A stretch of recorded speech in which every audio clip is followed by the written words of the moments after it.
Assalamualaikum warahmatullahi wabarakatuh. Waalaikumsalam. Sahabat Banten Podcast. Alhamdulillah hari ini kita sudah bersama salah satu orang yang memiliki peran besar di Gubernur Banten terpilih, Bang Andra Soni. Karena hari ini per pukul 12 siang itu MK membuka masa untuk pengaduan, tapi nampaknya pasangan nomor 1 Airin Ade itu tidak melakukan gugatan ke MK. Kita langsung sapa Bang Mahendra Septian. Bro, alhamdulillah sehat ya. Alhamdulillah Bang. Ini udah baru agak santai sedikit. Ini co-host Banten Podcast, Bung Haji Ade Gogo. Beliau juga merupakan seorang pecundang yang bisa memberikan gambaran-gambaran. Kita bahas bagaimana warga Banten menantikan pemimpin baru, gubernur dan wakil gubernur Banten yang akan datang, yang mungkin dilantik Februari 2025 kalau nggak salah rencananya gitu. Jadwal KPU-nya ya. Kita mulai ke Mahe sebagai salah satu orang yang selalu berada di saat kampanye dan keseharian Pak Andra dan Pak Dimyati. Pertama kita mengucapkan selamat. Ya, makasih Bang. Bro, selamat. Mudah-mudahan tidak ada ini lagi, karena banyak masyarakat Banten sedang menantikan untuk persiapan pelantikan barangkali itu. Dan mungkin bisa diceritakan dulu sedikit bagaimana proses pengalaman-pengalaman yang menjadi menarik sampai pada akhirnya Bang Andra hari ini menang. Karena kan ini di nasional kita pembahasannya, wah ini berat nih, ini mengejutkan, ini gempa dan sebagainya. Mulai mungkin dari Bang Mai dulu. Ya, memang dalam proses kontestasi pilkada kemarin, saya sebagai salah satu yang cukup intens mendampingi Pak Andra dalam proses kontestasi kemarin. Tapi banyak juga teman-teman yang lain yang memang kita sudah pembagian itu, kerja. mendampingi di luar rumah atau termasuk di rumah? Di luar rumah. Oh, di luar. Dalam agenda-agenda kampanye. Iya. Memang perjalanan kemarin itu bagi saya secara pribadi merupakan pengalaman yang sangat berharga, karena memang sedinamis itu politik yang terjadi. Ini baru di tingkat daerah ya. Mungkin saya menggambarkan bagaimana dinamika politik di tingkat politik nasional. Di tingkat daerah saja dinamika politiknya luar biasa. Saya menganalogikan sih perjalanan pilkada kemarin bagi kami itu seperti menaiki roller coaster. Ada momen di mana secara mentality ada momen di mana mental kami sangat tinggi. Kami sangat firm dalam proses bertarung, tapi ada momen-momen juga di mana mental itu down, anjlok. Jadi adrenalin adrenalin terpacu sekali. Karena ya itu tadi dinamika politik yang terjadi. Bagaimana turn back-nya Golkar misalkan setelah memberikan rekop ke kami, sehari kemudian berbalik. Itu kan menjadi dinamika politik yang mungkin bagi saya yang juga cukup awam berada dalam kondisi-kondisi dinamika politik seperti itu seperti menaiki roller coaster. Tapi memang yang membuat perjuangan kemarin itu kita lakukan dengan sungguh-sungguh adalah kami meyakini sosok Andra Soni adalah sosok yang layak untuk kami perjuangkan. Sosok yang memang secara individu dia punya kapasitas dan juga bukan orang yang tanpa pengalaman. Karena menurut saya 10 tahun menjadi anggota DPRD Provinsi Banten itu pengalaman yang luar biasa. Banyak orang lantas membandingkan pengalaman antar calon ya. Bagaimana Bu Airin punya pengalaman 10 tahun di Tangsel, bagaimana misalkan Pak Ade Sumardinya punya pengalaman di eksekutif juga, Pak Dim juga pengalaman di eksekutif dan pengalaman di legislatif, bahkan sampai tingkat politik nasional. Tapi saya melihat 10 tahun Pak Andra menjadi anggota DPRD provinsi dan di 5 tahun terakhirnya menjadi ketua, itu juga pengalaman yang sangat berharga. Karena dia setidaknya dia bisa membaca kondisi Banten dari kacamata legislatif. Nah, itu yang membuat saya sebagai bagian dari perjuangan Pak Andra kemarin itu juga terus untuk melakukan penguatan bahwasanya ini orang layak diperjuangkan. Dan memang kami cukup diuntungkan dengan kondisi underdog ya. Underdog dalam artian kan banyak orang melihat ini pertarungan David melawan Goliat katanya.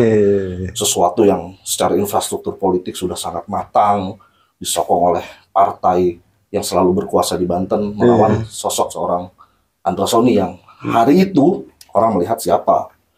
Tapi memang lagi-lagi dari sosok yang tidak diperhitungkan itu justru kami memiliki pengalaman untuk mendiskusikan gagasan-gagasan, ide-ide beliau tentang harus seperti apa Banten ke depan. Muncul gagasan tidak korupsi, muncul gagasan-gagasan sekolah gratis dan lain-lain. Nah, itu menjadi bagian penguatan bagi kami untuk terus berada dalam perjuangan beliau. Berbagai kalangan, bro, berbagai kalangan itu peneliti-peneliti lembaga-lembaga riset sampai hari H itu posisi paslon nomor 1 itu masih tinggi, tinggi. Terus dianggapnya masih tinggi. Kemudian hari H, mendekati hari H, sampai ke penghitungan suara benar-benar di luar prediksi. Kalau Bung Mahe sebenarnya menanggapi itu, gimana itu? Jadi kan begini. Kalau saya melihat ada memang ada framing ya, ada framing isu yang coba dipertahankan dari bulan Agustus. Kan sebetulnya klaim keunggulan 70% itu kan sudah mereka publikasi dari bulan Agustus. 70 berapa? 1 ya? 71 atau 70% itu kan sudah dipublikasi dari bulan Agustus. Kemudian September coba mereka pertahankan publikasi itu sampai ke menjelang pemilihan. Tapi kalau saya sih melihat kalau memang klaim keunggulan yang sangat dominan itu memang betul terjadi, harusnya mungkin menjelang hari H pemilihan itu dipublikasi. Tapi kan ini tidak mereka publikasi gitu. Kita lihat misalkan saya tidak mendapati pemberitaan menjelang hari H. Seminggu sebelum hari H saya tidak mendapati pemberitaan yang masif berkaitan dengan itu. Beda dengan Pilgub Jawa Tengah misalkan. Kalau Pilgub Jawa Tengah itu kan seminggu terakhirnya sepertinya kita selalu disuguhkan update-update-nya gitu kan. Bagaimana selisihnya sudah tinggal sedikit, bagaimana sudah mulai crossing dan lain-lain. Termasuk Pilgub Jawa Barat dan lain-lain. Tapi Pilgub Banten itu kan relatif senyap saja. Sehingga landai gitu ya. Landai saja gitu. Sehingga saya melihat kalaupun iya di bulan Agustus itu mereka mengklaim sudah di angka 70%, tapi kan sejak bulan September begitu KPU menetapkan sebagai paslon dan memasuki masa kampanye, kita sudah tarik gas, Bang. Memang kita tidak memberikan sedikit pun ruang untuk bersantai-santai. Dalam satu hari Pak Andra itu bisa 10 sampai 12 titik kunjungan bertemu dengan masyarakat. Belum lagi partai pengusung, belum lagi para relawan yang memang semua bergerak tanpa harus bersama dan dengan Pak Andra. Banyak partai-partai pengusung dan relawan yang mereka turun ke masyarakat melakukan sosialisasi dan lain-lain tanpa Pak Andra. Itu intensitas seperti mengunjungi warga tuh dalam berapa bulan terakhir tuh yang lebih banyak itu? 1 bulan, 2 minggu tuh? Begitu kita memasuki masa kampanye kita sudah gas, sudah gas. Sampai ditetapkan masuki masa tenang itu 1 hari Pak Andra bisa 10, bisa 12 titik kunjungan. Dan belum lagi ada tambahan energi, seperti dalam data yang kami punya di internal tim, ditunjuknya Raffi Ahmad sebagai ketua tim pemenangan itu juga memiliki dampak yang luar biasa. Belum lagi endorsement yang terakhir tentu endorsement dari ketua umum Partai Gerindra Prabowo yang memang selama 3 kali pilpres kan Banten menjadi basis suara beliau. Sehingga begitu Pak Prabowo mempatenkan dukungannya kepada kadernya untuk Andra Soni, itu juga menjadi satu energi yang luar biasa buat kami di tim. Silakan. Host. Terus itu saya pengen tahu kalau yang mendampingi beliau itu, beliau tidak mengarahkan dan membatasi ya?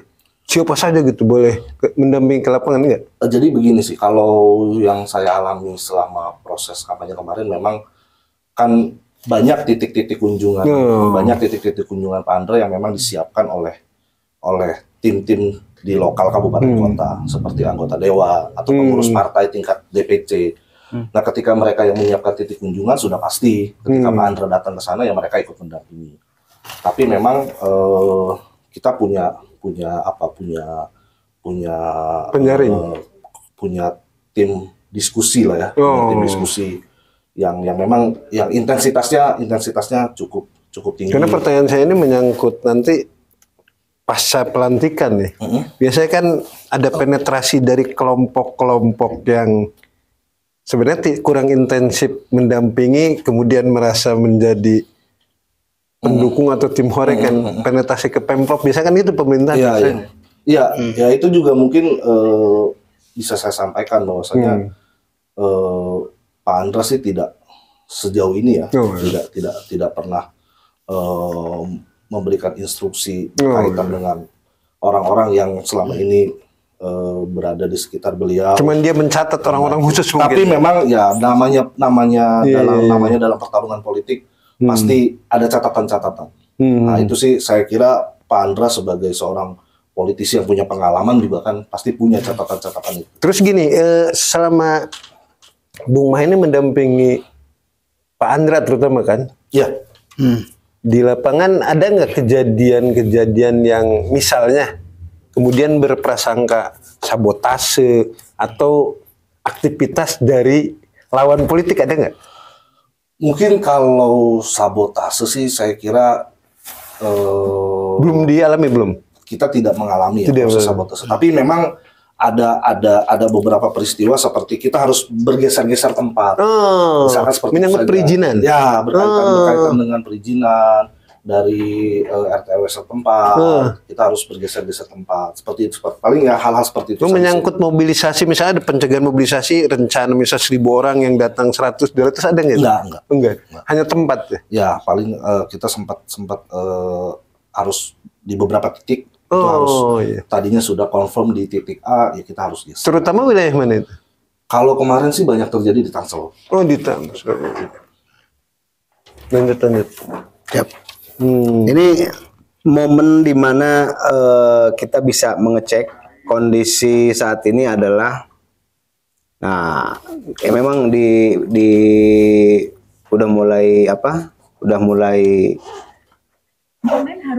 udah mulai ini nih. Dan yang sebelum situ Bu Airin itu udah menyampaikan ini. Salam sejahtera untuk kita semuanya. Alhamdulillah kita patut bersyukur dinamika dan proses pilkada telah kita lalui dengan segenap perjuangan dan kebersamaan.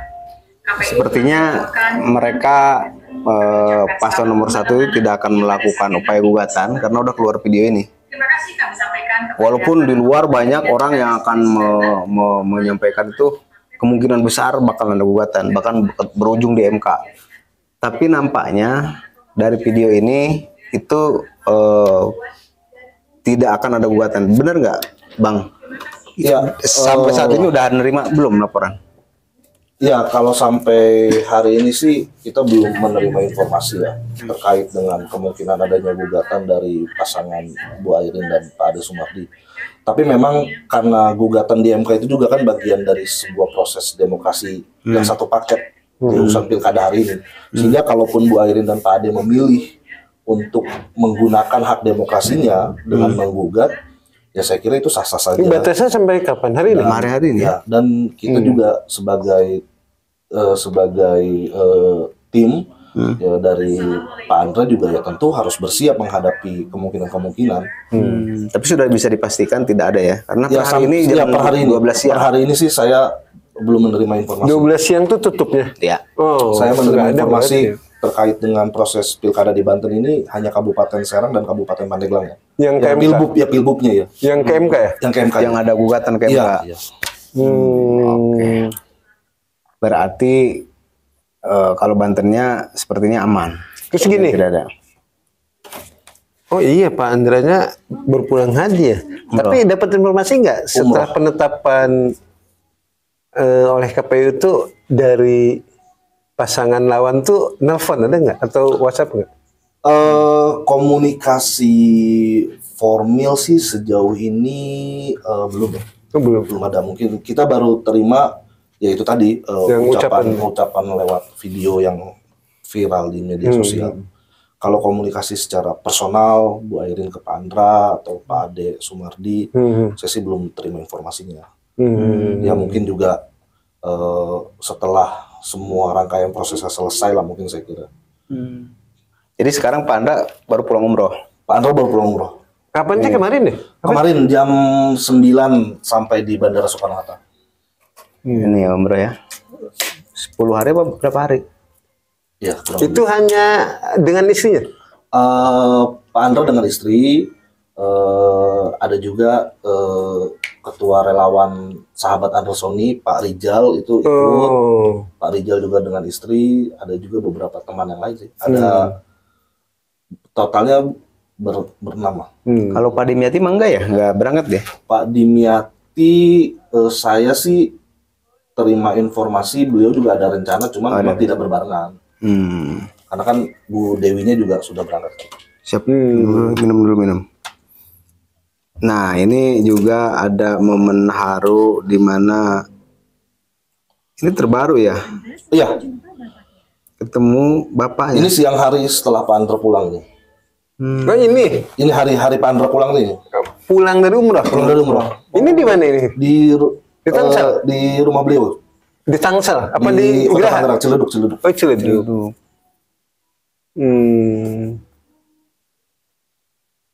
Ini bapaknya. Jadi bapaknya yang kesini ya? Iya. Ya. Setelah menerima keputusan ini, kemudian tim sedang melakukan apa aja? Sedang persiapan pelantikan pastinya ya? Ya, tentu persiapan pelantikan sambil kita juga ya sudah diminta untuk melakukan beberapa kajian-kajian sih. Jadi saya mau tanya, kenapa keluarga Bu Atut itu kalah, kenapa? Dari hasil di lapangan kenapa? Kira-kira penyebabnya apa? Ya, mungkin salah satunya ada kejenuhan mungkin ya, kejenuhan di masyarakat berkaitan dengan kepemimpinan di daerah. Itu kan menjadi salah satu faktor. Dan kejenuhan di masyarakat itu lantas menjadi sebuah, ketika muncul sosok lain di luar kekuatan politik lama, ya masyarakat melihat ini sebagai sebuah hope, sebagai sebuah harapan untuk membawa Banten jauh lebih baik. Ya di samping itu juga tentu ya Pak Andra ini selama proses masa kampanye dia betul-betul memaksimalkan waktunya untuk terus turun ke masyarakat, menyampaikan pemikiran-pemikirannya, berkali-kali mempertegas dan mempertebal komitmen tidak korupsinya. Itu juga mungkin menjadi sebuah nilai yang dilihat masyarakat untuk kepemimpinan Banten ke depan. Di samping itu juga memang ya Pak Andra nih dengan kerja-kerja politik yang beliau dan timnya lakukan didukung oleh partai koalisi, relawan dan variabel lainnya ya. Karena saya sih melihat begini, seperti kalau masih ada yang menganggap kemenangan Pak Andra ini sebuah anomali, berarti mereka tidak mengikuti betul dan tidak mendapatkan informasi itu. Misalkan begini, Kang Ade, di Lebak misalnya, kan Pak Andra secara terang benderang menerima dukungan dari Haji Mulyadi Jayabaya, yang kita tahu masih memiliki pengaruh politik di Lebak. Di Kota Tangerang misalkan ada dukungan dari Pak Arief Wismansyah, Pak Wahidin Halim yang memang kebetulan di Partai Nasdem, tapi kan ada Pak Arief Wismansyah. Terus juga di Kabupaten Tangerang misalkan, kita kan dalam proses kampanye kemarin juga sering jalan bareng dengan calon bupati di sana, Pak Faisal dan Bu Intan misalkan. Itu kan juga variabel-variabel yang harusnya dihitung, menghadirkan efek elektoral. Dan itu Faisal Bu Intan nih Golkar ya? Salah satu partai ya? Salah satu pengusungnya Golkar. Golkar. Di pilkada bupatinya ya. Golkar mengusung Faisal Bu Intan. Jadi kalau dalam analisis ente kawan-kawan tuh, angka kunjungan dengan propaganda di media sosial tuh kuatan mana itu menyangkut kemenangan ini? Jadi begini, itu sama pentingnya. Sangat penting. Karena begini, ketika misalkan tidak ada aktivitas di lapangan, kan tidak ada hal yang bisa kita amplifikasi juga di ruang-ruang media sosial. Tidak ada yang bisa kita kapitalisasi juga. Sehingga memang antara kunjungan langsung turun ke bawah, yang kerja-kerja darat, itu sinkron dan sejalan dengan kerja-kerja di udara. Dalam artian di sini media sosial dan dunia maya. Terus dua tema yang paling signifikan memang dalam kampanye ini menjadi tagline kan. Ini yang paling kuat nih kalau dalam komunikasi publik itu, terutama tetap muka dengan warga calon pemilih konstituen nih. Ini kuatan yang anti korupsi atau sekolah gratis? Kalau di masyarakat itu sekolah gratis, itu memiliki efek yang lebih besar ya? Lebih besar. Karena kan gini, kita juga dalam menentukan strategi dan langkah juga kan pasti base-nya adalah data. Apa sih top of mind di masyarakat Banten berbicara ketika kepemimpinan? Apakah misalkan pemimpin tegas itu masuk top of mind, pemimpin anti korupsi misalkan apakah masuk top of mind, atau pemimpin anti dinasti atau pemimpin cantik, itu kan juga kita berlandaskan pada data tentunya ketika kita bergerak. Dan itu muncul anti korupsi dan sekolah gratis. Jadi bahasa anti korupsi itu kan seolah-olah Bang Andra selalu mengklirkan tidak dalam rangka menyinggung siapapun. Betul.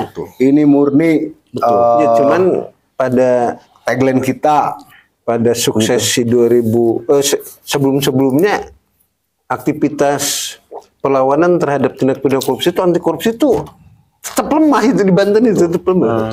Makanya bisa jadi mungkin pada presentase yang sekolah gratis ini lebih kuat juga bisa jadi. Karena kan ya kalimat anti korupsi itu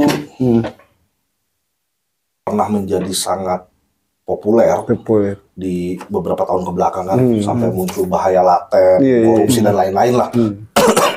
Tapi memang kekinian itu masyarakat seperti sudah tidak menjadikan komitmen tidak korupsi itu sebagai salah satu hal yang dilihat dari calon pemimpin. Tapi memang itu tadi, karena memang kita bukan sedang menyerang siapapun, kita bukan sedang menyindir siapapun, sehingga redaksi tidak korupsi itu ya adalah bentuk komitmen ke dalam. Saya melihatnya itu bentuk komitmen ke dalam. Artinya Pak Andra dan Pak Dimyati ketika memilih salah satu tagline-nya adalah tidak korupsi, itu bentuk komitmen mereka terhadap diri mereka, bahwasanya pembangunan visi misi mereka yang sudah mereka susun itu semua bisa terwujud untuk Banten ketika memang mereka berkomitmen untuk tidak korupsi. Dan komitmen mereka sebagai pemimpin itu nantinya juga harus menjadi komitmen di anak buahnya juga. Ini akan menjadi menarik. Bro, ini saya rasa begini, kondisi setelah Bang Andra dinyatakan menang, apa pesan yang paling, pernyataan Bang Andra ketika dia udah dinyatakan menang? Apa yang pertama kali disampaikan pesan apa? Maksudnya yang paling respon dari tanya Bang dulu Andra. pesannya yang maksudnya membahagiakan atau nyelkit gitu, maksudnya apa yang respon Bang Andra terhadap tim teman-teman yang di Bang Andra setiap hari gitu ya, apa yang disampaikan? Apakah kemudian waduh menang atau gimana? Iya, jadi kan di waktu hari pemilihan itu kan ketika quick count sudah rilis di TV-TV, kita kan berkumpul di kantor DPD Gerindra Banten. Jadi kesempatan itu kesempatan pertama kali kita ketemu Pak Andra setelah pencoblosan. Karena kan di hari pencoblosan kita pulang ke rumah masing-masing. Sorry. Itu hari berarti tanggal 27 ya? Iya. Nah itu Pak Andra itu nyoblosnya di mana? Di Tangerang. Oh langsung ke sini? Iya di Tangerang. Pak Andra nyoblos di Tangerang, didampingi keluarga. Terus ya standby di kediaman, didampingi beberapa teman-teman, diskusi ngobrol. Begitu quick count rilis Sore berarti ya? sore rilis di TV-TV, kita mengagendakan untuk konferensi pers. Nah, itu dilaksanakan di DPD, kantor DPD. Emang itu sore H. Iya, sore. Oh di hari itu ya? Itu di hari H. Oh iya. Itu di hari H. Bis maghrib. Ya. Dan di kesempatan itu ya tentu yang pertama Pak Andra mengucapkan terima kasih kepada teman-teman sudah membersamai perjuangan beliau di kontestasi pilkada kemarin, dan beliau juga menyampaikan bahwasanya kemenangan ini harus kita isi dengan hal-hal yang bermanfaat bagi masyarakat Banten. Pilkada bukan melahirkan sirkulasi kekuasaan saja. Kita hadir bukan untuk menjalankan pola-pola lama hanya diganti dengan orang-orang baru. Tapi memang penekanan terhadap tujuan-tujuan awal kita berjuang bersama untuk menghadirkan kesejahteraan bagi masyarakat Banten itu beliau tekankan sekali ke kami, selain ucapan terima kasih tentunya. Dan memang di momentum itu kita merasakan sebuah keharuan ya Bang, karena ya memang proses perjalanan selama masa kampanye dan lain-lain, dengan berbagai dinamika politik yang terjadi, dengan berbagai proses-proses yang kita jalani itu kan kadang tidak lancar. Begitu hasilnya dinyatakan sebagai pemenang versi quick count hari itu, ya memang kita yang selama prosesnya membersamai Pak Andra juga memang ya seperti tidak percaya lah. Bahwasanya ini berhasil, pertarungan politik di pilkada kemarin berhasil kita menangkan. Ya ada pelukan-pelukan haru lah di DPD kemarin. Terus satu hari sebelum hari pencoblosan berarti -1 ya? Sudah ada angka-angka belum yang tergambar itu waktu itu? Kalau angka-angka sih kita sudah punya gambaran tentunya. Sudah punya gambaran, cuman memang itu tidak kita publikasi secara umum. Bahwasanya memang kita ingin memastikan angka-angka yang ada di kita itu terwujud, dicocokkan itu terwujud dengan kemenangan. Berarti kemenangan tuh di -1 itu sudah ada itu ya? Iya, kita sudah firm. Sudah. Kita sudah firm. Ya, artinya gini maksudnya, pertanyaan itu artinya juga untuk mengkanter bahwa jangan sampai ternyata ini quick count itu seperti quick count pada perhelatan tingkat nasional kan, artinya menjadi bahan perbincangan kan. Dan memang 1 min H ya, apa namanya? Iya 1 min H. Memang sudah ada itu ya, angka itu ya. Tidak jauh berbeda melenceng gitu ya. Nggak jauh sih, nggak jauh. Nah ini nih momen harunya nih. Saat beliau mendengar quick count menang. Ya. Nah, ini Bang Mae, ini saya rasa DPD. Ini tidak banyak keluarga besar, tidak banyak keluarga secara pribadi ke Pak Andra maupun ke Pak Dim kalau saya lihat. Yang hadir maksudnya? Yang hadir, yang menyambut kemenangan itu. Ya. Bener nggak gitu? Iya betul, karena di momen ini saja Bapak tuh datang dengan ibu dan dengan anaknya yang besar. Pak Dim juga tidak banyak membawa keluarga sih, karena memang momen ini sepertinya memang momen untuk bertemu dengan partai, tim pemenangan, partai pendukung, teman-teman relawan, dan ya semua orang yang terlibat dalam proses pemenangan itu. Jadi momennya memang momen suasana orang lain semua yang menyambut, seolah-olah dia ingin menunjukkan bahwa Andrason ini milik semua kalangan gitu, tidak bukan milik keluarga. Lagi podcast di sini. Karena memang kan setelah jadi gubernur nanti kan ya Pak Andra harus memposisikan diri beyond of everyone kan. dia menjadi ya untuk semua orang. Dia bukan lagi hanya milik Gerindra misalkan, dia bukan lagi hanya milik partai pendukung, dia bukan lagi milik relawan-relawan, tapi dia sudah milik masyarakat Banten. Termasuk masyarakat Banten yang mungkin pada pilkada kemarin juga bukan pemilih beliau.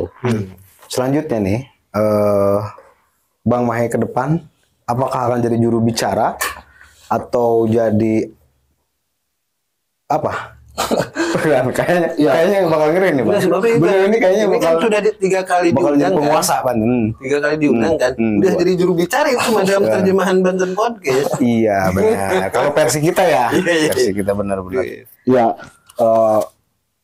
ya saya sih belum menerima arahan apapun. Termasuk yang semalam bertemu teh. Ya, kita hanya kita pertemuan semalam itu justru kita mendiskusikan langkah-langkah untuk berbicara bagaimana mewujudkan visi misi itu, bagaimana kita bisa menyelesaikan PR menahun ya, PR pengangguran, PR putus sekolah, PR kemiskinan.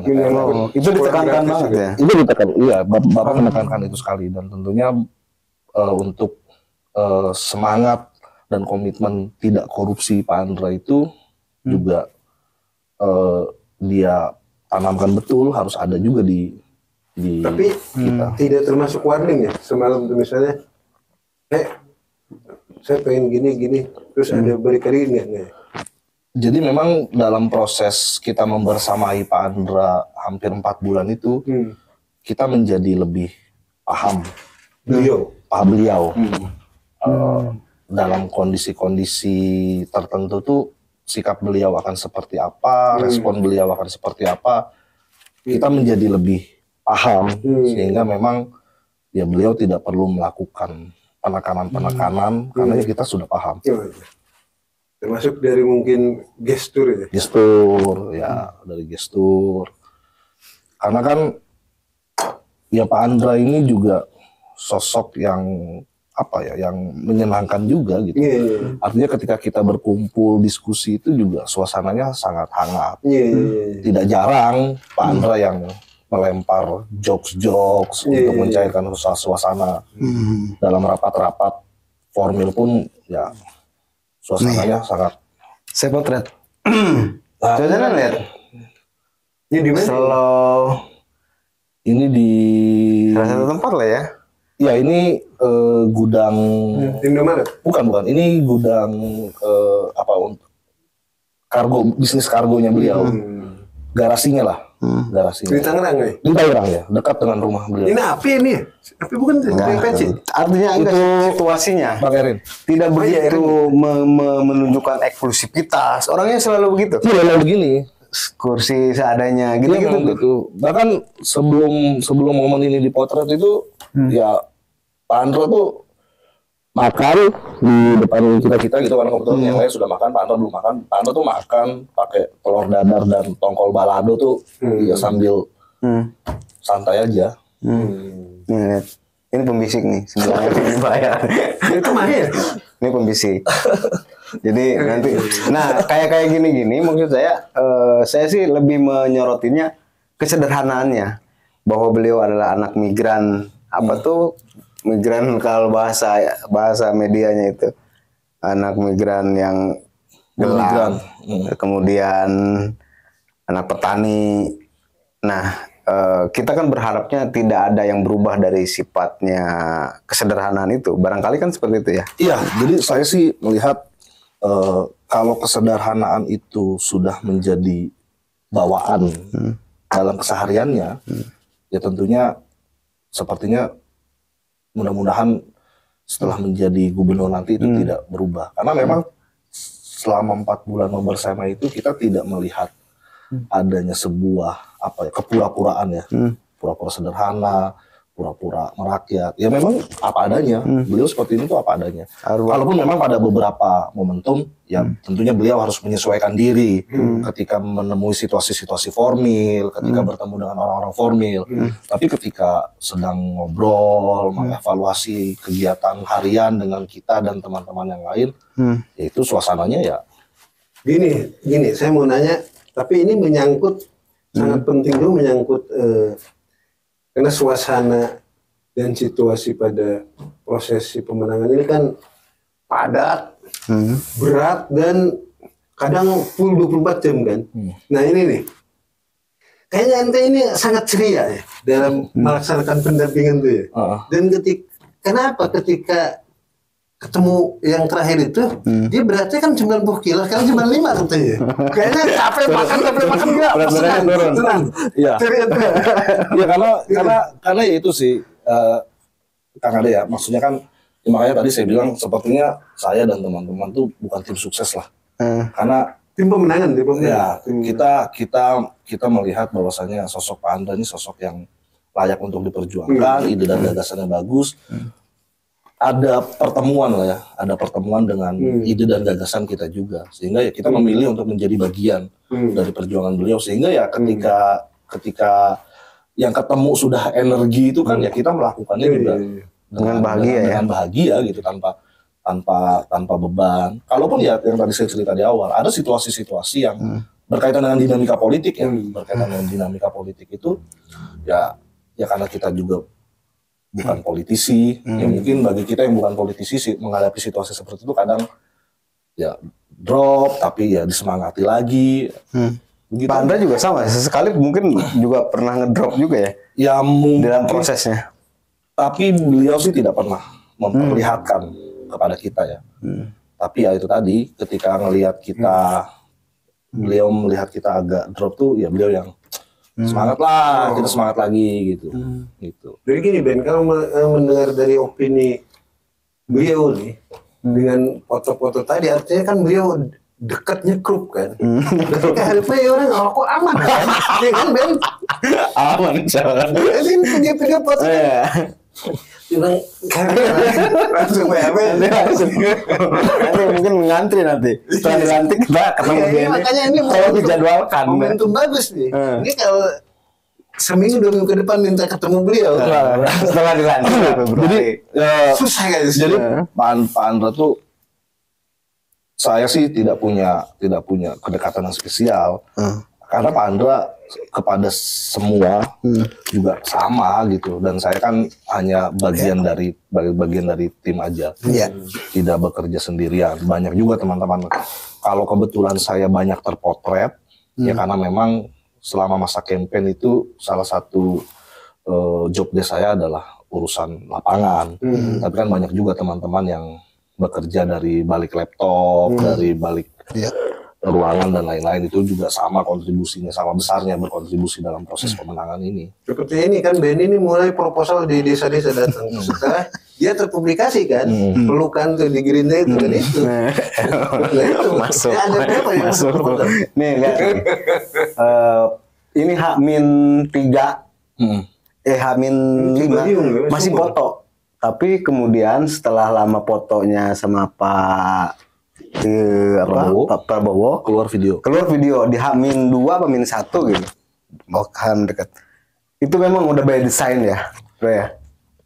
Iya, itu kan sejauh mana bagian dari strategi. Bagian dari strategi. Karena gini Bang, Banten itu kan lumbung suaranya Pak Prabowo. 3 kali pilpres, Prabowo selalu menang. Bahkan di 2019 ketika harus berhadapan dengan incumbent yaitu Pak Jokowi, kan Pak Prabowo tetap menang di Banten. Ya, itu kan menjadi satu potensi elektoral ya untuk Pak Andra yang merupakan ya kader langsung dari Pak Prabowo gitu. Dia menjalani pendidikan politik di partai yang dipimpin Pak Prabowo, komitmen Pak Prabowo berkaitan dengan bagaimana Indonesia ke depan juga ya dimaknai betul oleh Pak Andra dan akan coba juga aplikasikan dalam kepemimpinan beliau ke depan. Semangat anti korupsi, mensejahterakan rakyat. Itu Pak Andra ini sebelumnya tidak pernah terlibat partai politik lain selain Gerindra belum ya? Iya. Baru ini ya? Iya. Karir politiknya di Gerindra. Langsung. Jadi memang video itu mempertegas, karena dibilang Bu Airin juga memiliki pengaruh, memiliki peran menang Prabowo. Tapi keluar video ini mempertegas situasi bahwa kader Prabowo adalah Andra Soni. Iya, dan itu pengaruhnya. Iya betul. luar biasa Bukan itu. Airin. Artinya dengan ada gol kan? Iya, ada gol kan dengan pengaruh video itu.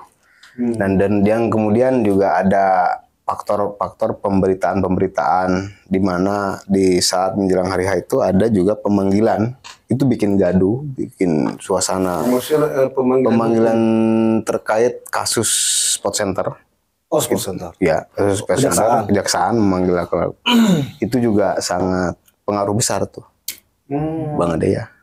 Kondisi di sana juga sepertinya apa ya, faktor-faktor itu juga menjadi gelombang yang mempengaruhi suara terhadap Pak Andra. Sekarang penyerangan baliknya apa misalkan? Apakah Andra Soni misalkan selama di DPRD Banten yang dikhawatirkan banyak orang itu bahwa bagian juga dari pelaku ternyata tidak muncul. Iya.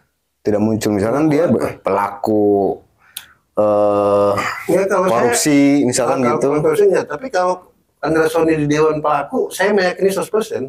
Pelaku dewan. Iya, karena dia kan tidak melakukan apa-apa. Resahnya Pak gajinya, Ben. Dia harus melakukan apa-apa, dia pelaku emang dia. Dan tindak pidana korupsi tidak ditemukan. Itu makanya saya mendukung beliau, meskipun beliau nggak kenal, nggak. Saya respon aja. Tapi di WA Nanti kenalan lah berarti. Nanti kenalin. bagian dari Bang Ade ini salah satu orang yang nggak sabar. Nggak sabar menunggu pelantikan gubernur baru. Begitu kemarin telepon, begitu Bang ya. Nanti disampaikan bahwa beliau adalah orang yang salah satu yang nggak sabar. IKL, Ikatan Koordinator Lebak. Jangan nama Teguh. Beliau juga dekat dengan ulama. Memang faktor pengaruh artis di saat itu juga pengaruh besar ya. Kita flashback sedikit.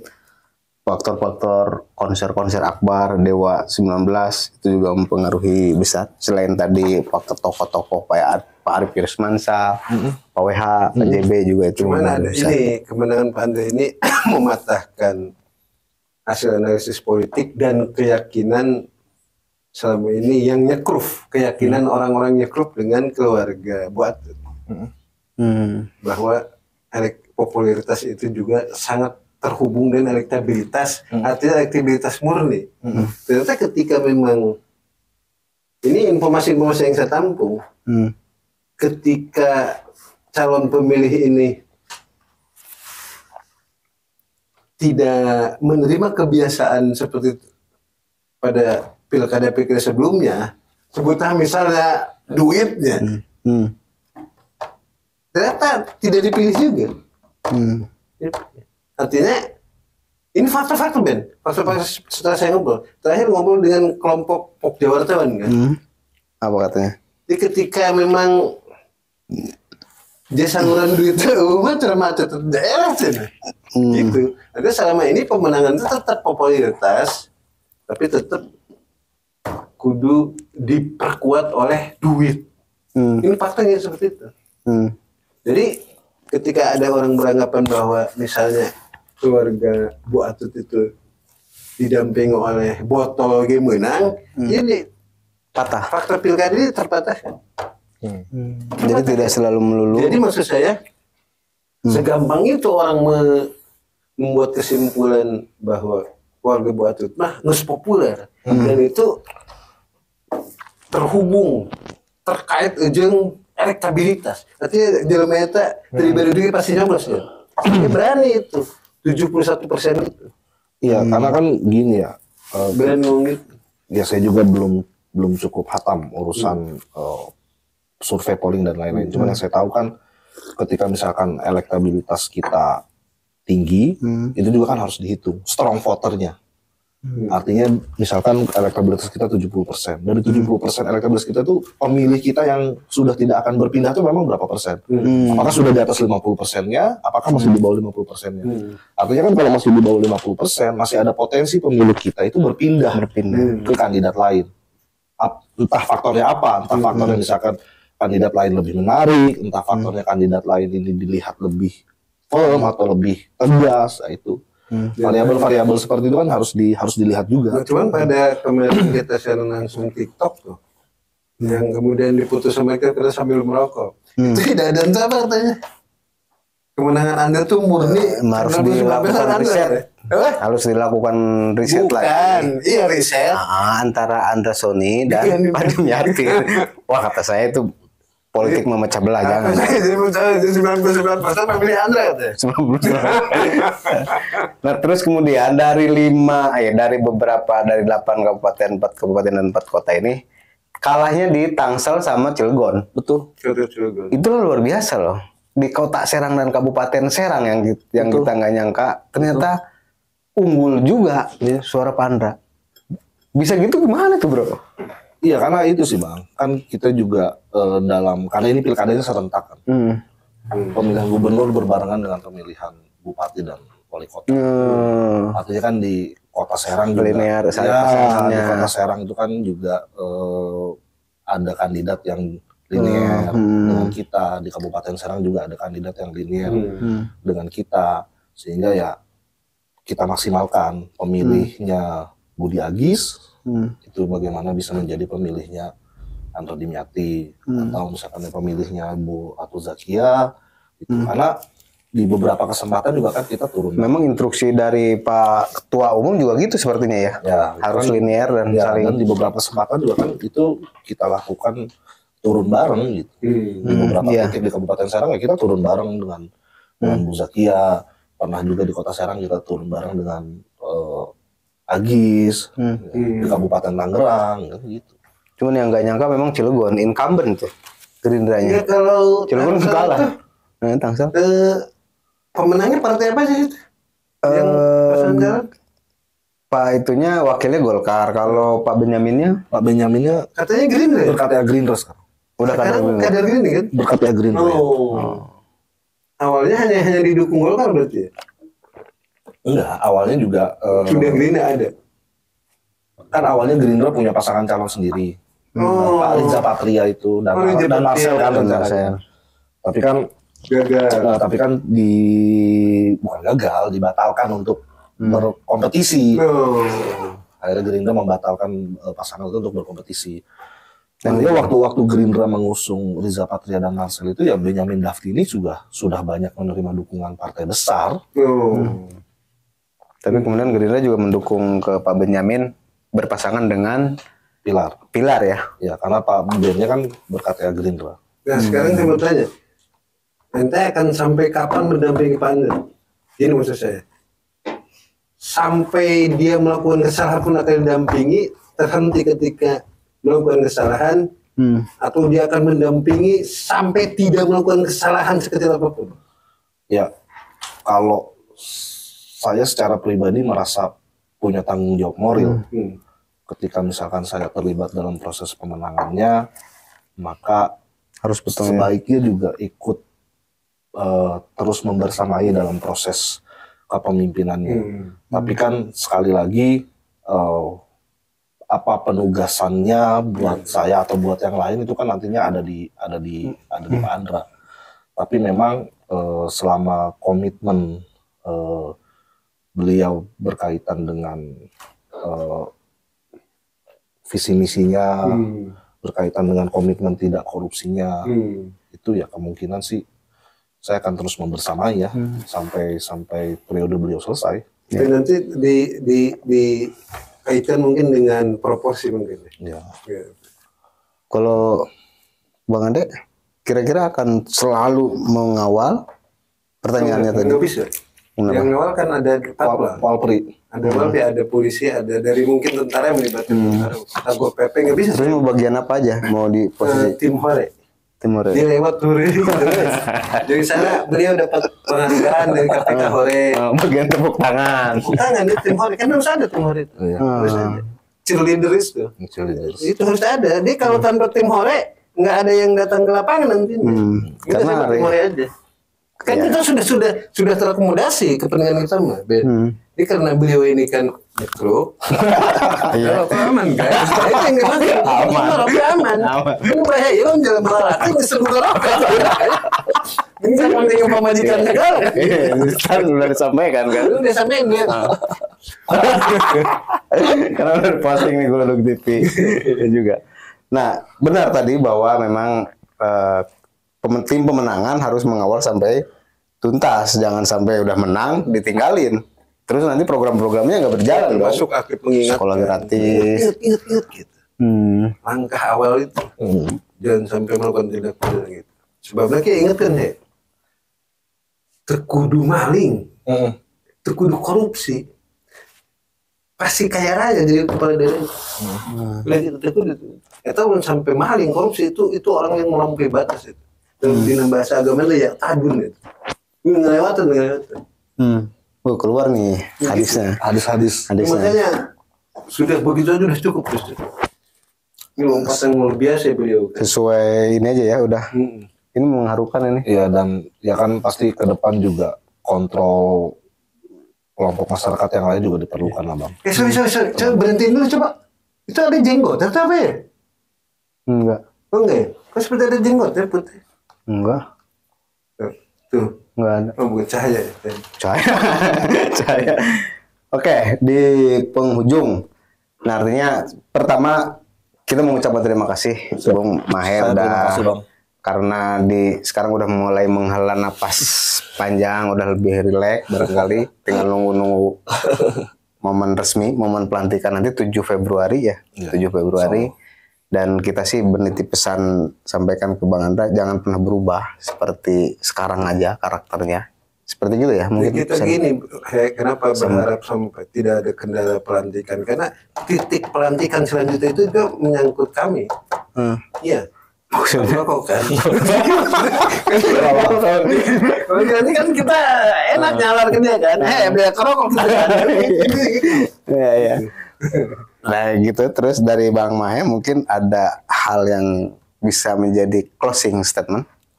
Ya, kalau saya sih mungkin gini.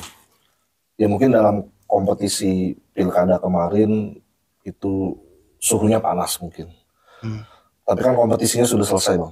Kompetisinya sudah selesai, hasil penghitungan suaranya sudah selesai, pemenangnya sudah hadir.